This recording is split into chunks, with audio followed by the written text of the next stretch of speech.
जय माता दी मेरे प्यारे दोस्तों, स्वागत है आपका हमारे चैनल में गुरु से मार्गदर्शन में। दोस्तों, आज आपको हम ऐसी कोई टिप्स बताने वाले हैं जिससे आपके घर में आमदनी बढ़ने लगेगी और जो आपका भाग्य साथ नहीं दे रहा है तो भाग्य आपका साथ देने लगेगा। जी हाँ दोस्तों, आप बिल्कुल सही सोच रहे हैं। कुछ ऐसे लेन देन होते हैं जिन्हें हम नहीं जानते हैं और जाने अनजाने हमसे ये गलतियाँ हो जाती हैं। तो दोस्तों, घर की अगर खुशियाँ चाहते हैं तो भूल कर भी ये 10 चीज़ें मैं आपको बताने वाली हूँ। यह आपको उधार नहीं लेना है, यानी कि उसको किसी से भी लीजिए तो उसको पैसे देकर ही लीजिए, वरना आपके घर में कंगाली छा सकती है।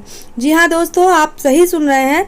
वास्तु के हिसाब से ऐसी कई चीज़ें होती हैं जो आप आस पड़ोस में या रिश्तेदार में आप ऐसे ही ले लेते हैं, दान में ले लेते हैं, यानी बिना पैसे दिए हुए आप उसे ले लेते हैं। आइए वास्तु के हिसाब से जाने वो ऐसी कौन सी चीज़ें होती हैं जिन्हें आप बिना पैसे देकर ना लें। तो दोस्तों, चलिए बात कर लेते हैं कि पहला पॉइंट कौन सा है। आपको इन चीज़ों को बताने से पहले हम एक बात बताना चाहते हैं कि अगर इन चीज़ों को आप कर लेंगे, मतलब वास्तु के हिसाब से आप चलेंगे, तो आपके घर से माँ लक्ष्मी कभी रूठ कर नहीं जाएंगी। क्योंकि कुछ चीज़ें ऐसी होती हैं आस पड़ोस में या रिश्तेदारी में कड़वाहट पैदा कर देती हैं। यानी कि अगर आप उनसे कोई चीज़ ऐसी ले लेते हैं दान में दी हुई, तो रिश्ते में कड़वाहट होने लगती है और माँ लक्ष्मी आपसे रूठ जाती हैं, वह आपके घर से चली जाती हैं। तो दोस्तों, ऐसे कुछ उपाय करने चाहिए, वास्तु के हिसाब से ऐसे काम करने चाहिए। आपको कुछ चीज़ें दान में नहीं लेनी है, बल्कि उनके बदले आपको उन्हें पैसे देकर ही लेना है।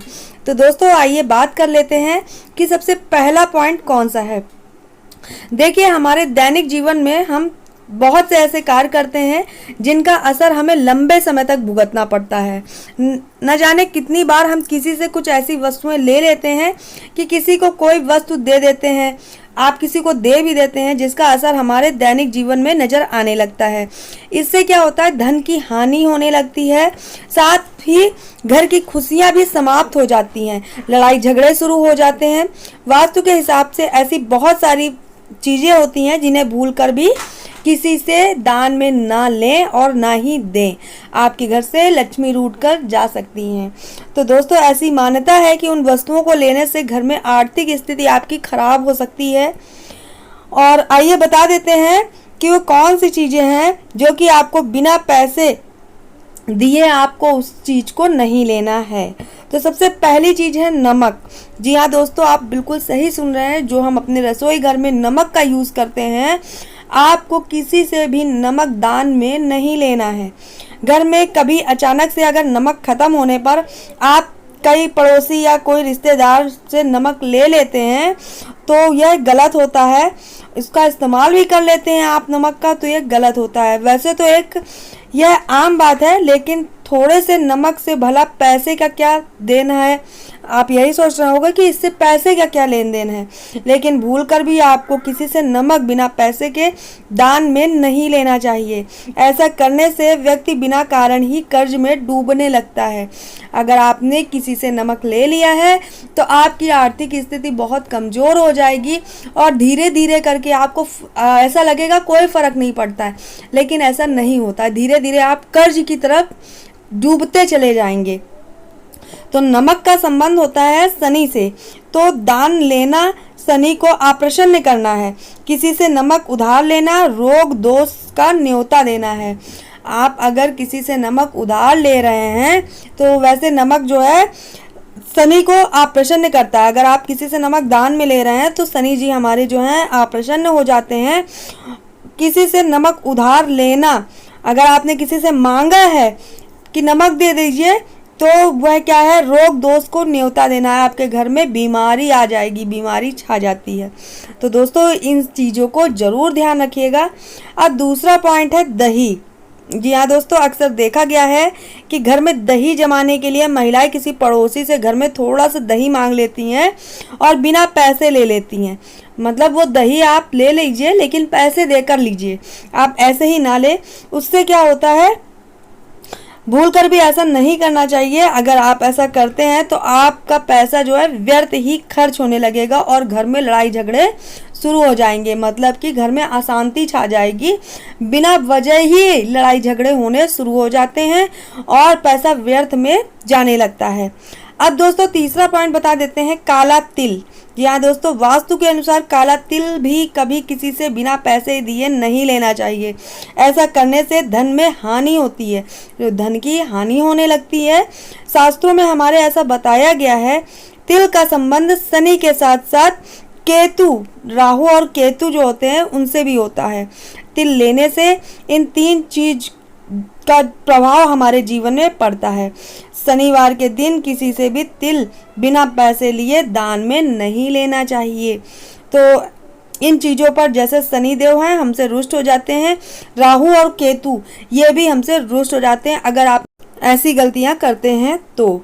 दोस्तों आप बात कर लेते हैं सुई की। जी हाँ दोस्तों, सही सुन रहे हैं आप, सुई। क्योंकि सुई एक ऐसी चीज़ होती है जिसको भी बिना पैसे घर में नहीं लानी चाहिए। आप किसी से भी लाइए, पड़ोस में उधार मांगिए या रिश्तेदार से लीजिए, तो बिना पैसे देकर सुई नहीं लानी चाहिए। क्योंकि ऐसी मान्यता है सुई से निगेटिव ऊर्जा को आप न्योता दे रहे हैं। कहा जाता है सुई किसी से भी बिना पैसे लेने पर घर में लड़ाई झगड़े होने लगते हैं। शास्त्रों में ऐसा बताया गया है, सुई किसी से भी दान में नहीं लेनी चाहिए। अगर वो ऐसा व्यवहार आप अगर सुई किसी से दान में लेते हैं तो अचानक से आपके घर में मतलब पलटवार हो जाता है, यानी कि तुरंत लड़ाई झगड़े शुरू हो जाते हैं, आपसी मतभेद होने लगते हैं। जिसके घर से आप सुई लाए हैं वहाँ से भी मतभेद शुरू हो जाते हैं। तो दोस्तों आप ऐसी गलतियां बिल्कुल भी ना करें जिससे हमारी माता रुष्ट हो जाए, जिससे शनि भगवान रुष्ट हो जाए।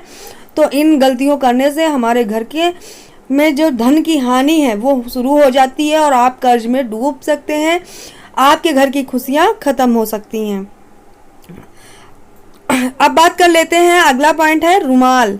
कई लोग अपने करीबियों को रुमाल गिफ्ट में देते हैं, लेकिन ऐसा भूल कर भी किसी से रुमाल दान के रूप में ना लीजिए और ना ही उन्हें दीजिए।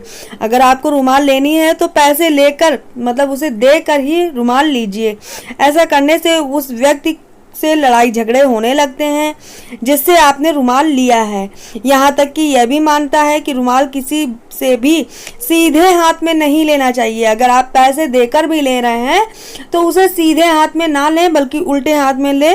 यदि किसी व्यक्ति का रुमाल आपके पास आ जाए तो उसे तुरंत वापस भी कर देना चाहिए। हमेशा रुमाल खरीद कर ही प्रयोग में लाना चाहिए। अगर आपने किसी से रुमाल ले लिया है तो उससे आपके आपसी मतभेद हो जाएंगे, उससे आपसे लड़ाई हो जाएगी, कभी भी पटेगी नहीं। तो आप कभी भी किसी से रुमाल लीजिए, पहली बात तो आप जाकर दुकान से खरीद के लाइए रुमाल और पैसे देकर ही लाइए, और किसी रिश्तेदार से ना लें, ना पड़ोसियों से लें। अगर आपके पास बाई चांस किसी का रुमाल छूट जाता है तो उसे तुरंत वापस भी कर दीजिए। अब अगला पॉइंट है माचिस। जी हाँ दोस्तों, माचिस सीधे तौर पर अग्नि को संकेतित करती है। मान्यता यह है कि माचिस कभी भी किसी से उधार नहीं लेनी चाहिए। माचिस अगर आप ऐसा करते हैं तो लोगों के बीच में गुस्से को बढ़ाता है। अगर आपने किसी से माचिस उधार ली है तो आपके और उनके बीच में गुस्सा बढ़ता जाएगा। किसी भी काम को लेकर व्यर्थ में ही गुस्सा आ जाएगा और लड़ाई झगड़े शुरू हो जाएंगे। तो दोस्तों आप अपने घर में परेशानियों का जो सामना कर रहे हैं तो वो हो सकता है यही कुछ गलतियां हो जो आपने की हो। तो दोस्तों ज़रूर आप इन पॉइंटों को नोट कर लीजिए कि आपको किसी से ये चीज़ें नहीं लेनी है। तो दोस्तों माचिस भी आपको किसी से नहीं लेना है। अब अगला पॉइंट है तेल।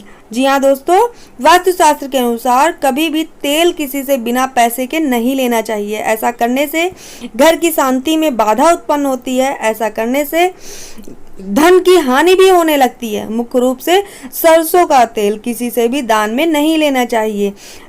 तेल का दान लेने से जीवन में कई तरह की समस्याओं का सामना करना पड़ सकता है। शनिवार के दिन मुख्य रूप से सरसों का तेल शनि देव की शिला पर चढ़ाया जाता है, इसलिए भूल कर भी तेल किसी से भी बिना पैसे के नहीं लेना चाहिए। ऐसा करने से शनि देव अप्रसन्न हो जाते हैं और आपको कभी भी क्षमा नहीं देंगे।